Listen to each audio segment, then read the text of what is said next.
Garai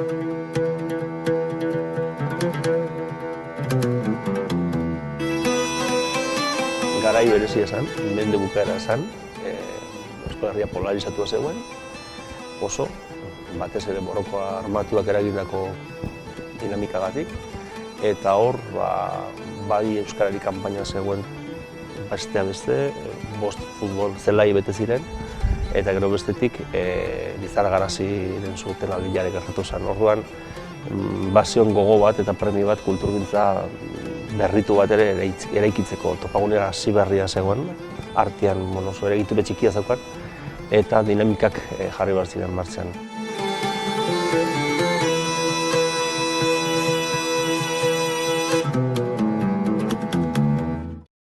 Erakunde bakoitza sortzen da helburu sozial batzuei begira, eta topagune ere horretarako sortu zen.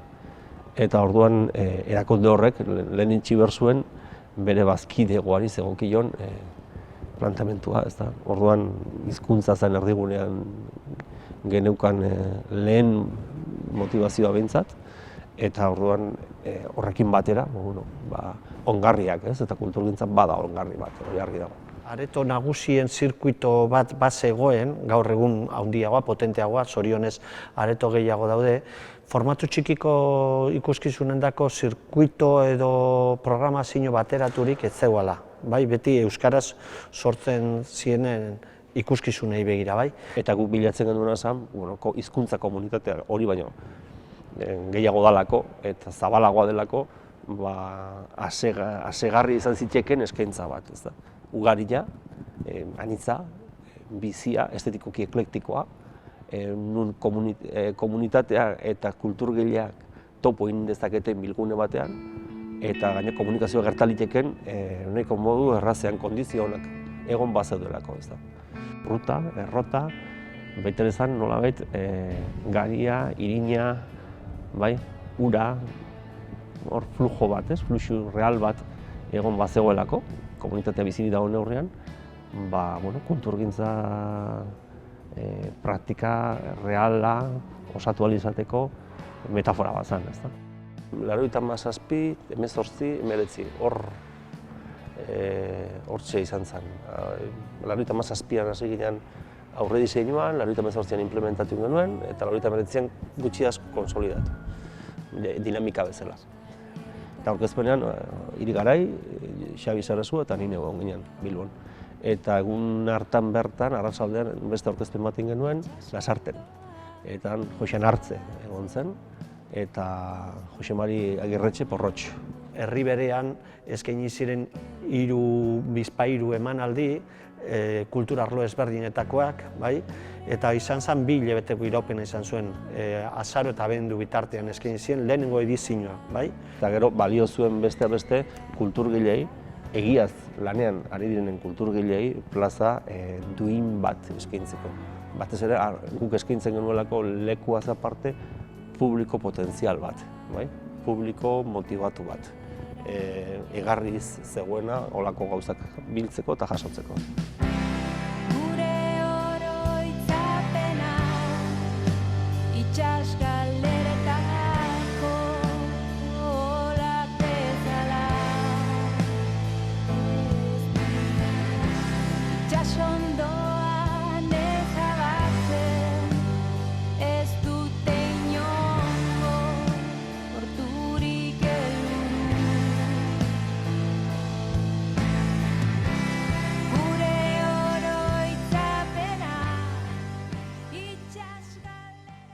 Kulturrota batez ere tresna bat da. Euskara elkarteei laguntzen diegu, batez ere programazio kulturaletan eta kudeaketan, eta beraz tresna bat da. Eta horrek badauka eragina herrian Euskal elkarteek egiten duten lan horretan, eta beraz txikian, baina aldi berean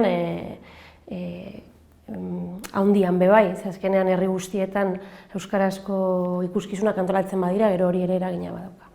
Orduan, indako antolamentuan oso garbi nuela kulturgile konstienteekin lan egin behar zela, eta aldi berean, amateur rolean zeuden hainbat eta hainbat sortzaileekin lan egin behar zela, baina, nolabait proiekzio bat izan zitzaketenak, ezta?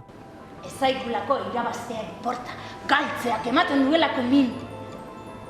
Eta berak badaki errekaren kontra ezin duela irabazi, baina ezin du galdu. Eta hori? Igual argia beharko. Hasieran, itzela izan zen, Emanaldi pilo bat egin Kultura errotana izan zen, kriston booma izan zen, nik uste guretzat, sortzaientzat, herrientzat, herrientzat euskal elkarteentzat, eta gu egia esan pilo bat lekutara eraman gintuen kultura errotak. Nik uste bi aldei emate zilela onura. Artistei, eta guk, programazio bat bete behar gendunez, errestasunak ematen zizkiguten, ekonomikoki ondo ateatzen zen, aurrea. Lehenengo lau hilabetetan, 1998an 25 bolo egin ziren, kontzertu edo kultura ekitaldi. Eta gero, urrengo urtean, 1989an ja ia 100 ekitaldi itera pasa ginen. 1998an udazkenean 25, eta gero ja 100 ekitaldi. Eta hor ja konsolidatu nintzen. Nolabait, botere politikoak ere ikusi zuen, badago hemen praktika real bat, babestu behar dena. Askotan ez dugu aukera adibidez, benetan lan bat egiteko, zabaltze lan bat ez, gure katalogoa kanpora ateratzeko, ezagutarazteko, eta horrelako egitasmoi esker, bai, lortu dugu. Tarteka ikusi izan dut, 2005 ekitaldi egin ditu kultura errotako, datuak dira, ez? Baina, esan nahi du, baita ere egon dela antolatzeko gozea, eta gogoa. Tokian tokiko kultur komunitateak edo euskara komunitateak jakin izan duela baliatzen hori, ez da gutxi. Kulturgileari aukera ematen dio berak euskara sortu duen hori mugitzeko herriz herri hartzaileengana iristeko eta hori ere eskertzekoa da. Laguntzen dit noski, baina ez bakarrik kultura erotetik okerez banaiz ez. Daukat harremana asko elkarteekin, euskarazko elkarteekin, edo udaletxeekin baita ere, eta, bai, baina eskertzen da, nola ez. Eta, iruditzen zait horretarako balio izan duela. Amaterismotik profesionalizaziorantz doan kulturgile konstiente eta sinisgarrientzako izan dela ez. Bai, hitzaldiak, literaturaren inguruko ekitaldiak, tailerrak, bertso saioak. Eskaintza ona zan, zeati, guk bageneukalako gure jalgi txiki hori formatu txikiko gauzak eskaintzen zian. Guri txikitasunak ematen digu hurbiltasun asko. Orduan gozatzen dugu askoz ere gehiago. Eta guk uste dugu ikusleak ere gozatzen duela gehiago. Saiatzen gara beti ere montatzen gertuko antzerkia egiten dugulako, horrela gustatzen zaigulako. Formatu txikia izaten da, azkenean nik uste Anek erabili duen terminoa aproposagoa dela, ez gertukoa, ez? Azkenean txikiagoa da, baina zer da txikia? Nik gustatzen zaik gehiago esatea gertuko antzerkia egiten dugula, ez? Eta izan daiteke kafe antzoki batean aholtza da eraman dezakeguna, baina zergaitik ez euskara elkarte baten txoko batean. Bai. Askotan hitz egiten da exitoaren inguruan, ez? Eta gu oso zortedun sentitzen gara benetan espazio txikietan. Ze, agian egin genezake kriston makro ikuskizun bat, ez dakizen bat teknikarirekin, ez dakizen bat umerentzako, baina agian nahiago dugu ume gutxiagorentzako eta ditugun baliabideekin gauza duin eta kalitatezko bat eskaini. Herri honetan sustraiak bota, denezen mehamen aiozen, euskara ikasi eta rain badaki, txempigoiak egiten. Denak beharrezko direla uste dut ez, eta osagarriak ez? Bai, dena dago ekosistema baten barruan, ez? Ez ara bakarrik joango harria gara, ez baduzu zure auzo elkarteko, auzo etxean edo kultura etxe txikian antzeslan bat ikusten, ez? Orduan bai da dena, eta denentzako egon behar du lekua. Plazak egon badaude, baina gehien bat plaza horiek, azken finean dira, esan dugun bezala, elkarte herriko horiek sortze dituzten plazak. Batzutan plazak dazkazu, baina ez dago publikorik. ez? Edo erakusleio bat akazu, baina inor ez dago begiratzen. Plaza duinak, bai, karo, kontua da, nahikoak dira, ba ez dakit, bai, ikuslerik ez badago ere, zetarako plaza gehiago, ez da? Ni gehiago kezkatzen nahu ikusle faltak, suposatzen dut, irakurle falta dagoen bezala, eta abar luze bat, ez? Agian badu nahia batzutan, baina ez du beharrik. Antzerki gozea badago, nik orduda dago ditut. Edo kultur, ez? Edo kultur gozea, antzerkia dinot, gu hortan gabiltzalako, ez? Sortzaileak badauz, euskaraz egiten duten sortzaileak existitzen dira arlo guztietan esango nuke eta publiko guztietarako. Kontua da, ez direla ikusgarriak, agian hori da klabea, ez? Da gurea oso mundu aldrebesa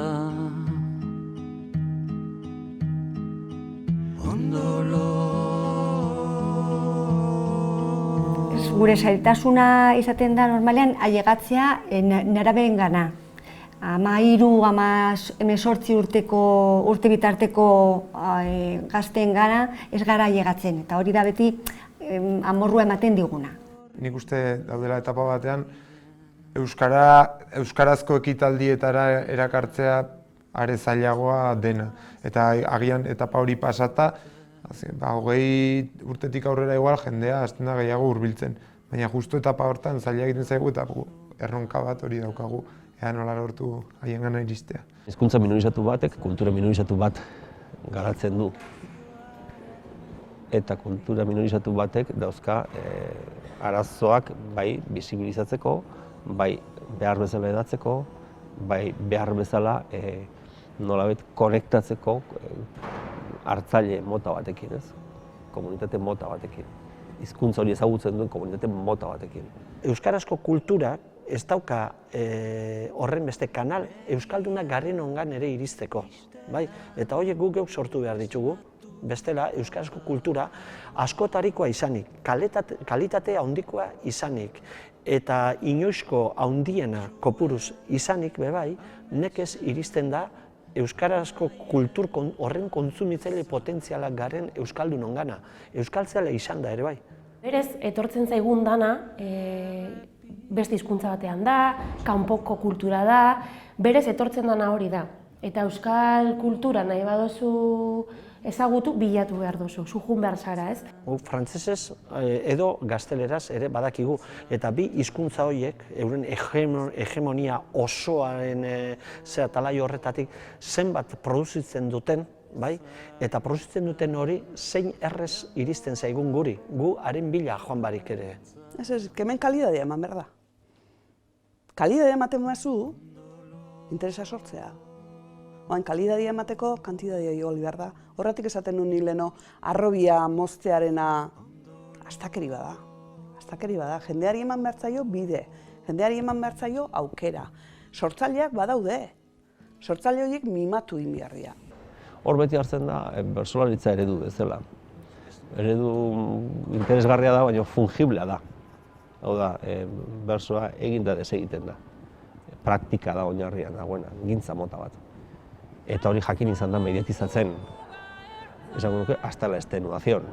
Lengoekin ta gaurkoen gandik, txapelau gerokoentzat.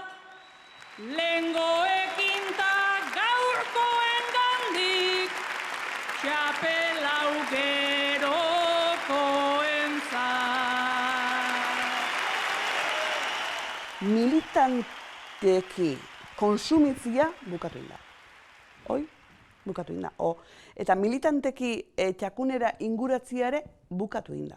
Kulturari buruz ari garenean, esan dezakegu 3 agente garrantzitsu daudela, momentu honetan oso isolatuta daude, eta bata da sortzailea, beste bat da hartzailea, esango dugu ez kontsumitzailea, baizik eta hartzailea, eta gero beste bat izan daiteke antolatzailea, ez? Eta hori triangelu bada askotan konektatu barik dagoena. Orduan, guk uste dugu ere triangelu horiek saretu behar direla. Hau da, harremanetan jarri behar direla sortzailea, hartzailea eta antolatzailea. nik batzutan ere nire buruari galdetzen diot, ez algara ere biktimistegi portatzen ari. Eskorregi egon. Eskorregi, beti berdi. Tagian igual berriro ikusi begiratu behar dugu. Beti berdi, herri txikia gara. Basoa erdi utzik beharrean, Zabipaiari aipamen eginez, basoa erdi beteta ikustean. Gaurko egunean konsumo terminotan hitzeitea edo hitzeitea nolabait bisibilizazio arazoak ditugula edo uste dut begirada partziala dela eta irakurketa partziala dela.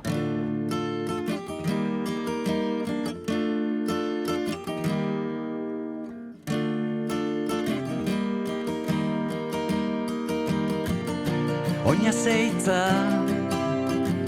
gehiegi ez zaitatzea, etorkizunarekin ez tematzea. Erlojuak abia puntura ekartzea, adore dosiak garaiz iztatzea. Ala beharrari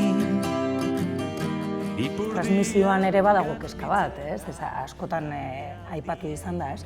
Baina nik uste dut gu gaztea ginenean baginituen referenteak, pentsatu nahi dut gaur eguneko gazteek ere badituztela euskal kulturan referenteak. Nahi dut pentsatu. Lasai joan, aizea lagunda aldaketan,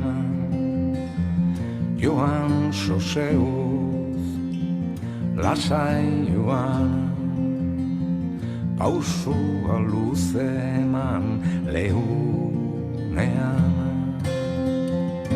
Euskal kultura transmititu egin behar da. Eta hor, izan alda etxean, familian, ezagutzea zein izan den gure kultura eta zeintzuk egon diren hor eta erreferente horiek transmititu, izan alda kalean, izan aldira instituzioak, izan alda hezkuntza arautua, hezkuntza ez arautua. Orduan, sarea oso handia da eta erantzunkizuna bebai. Euskal eskolaren kurrikulunan euskarazko kulturak duen presentzia, gure ustez, urria da. Urria da, askoz ere handiagoa behar luke. Gaur egun ataratzen den jendia DBH osua eta inkluso batxilleratua eta euskarazko kulturgintzan erreferenteak diren sortzaileak edo gertaerak, ez da sortzaileak, gertaerak kulturproduktuen berri ez dute. Horrek dakarrenarekin. Pertsona horrek ez du aukerarik izan erabakitzeko hori gustatzen zaion edo ez. Baina ez dut uste horrekin larritu bergarenik asko. Klik batzuk egin da, igande arratsalde batean, erreferente guztiak azaltzen zaizkizu etxean. Zure tekno izaera hori eskura daukazulako. Orduan, berehala jarri zintezke egunean.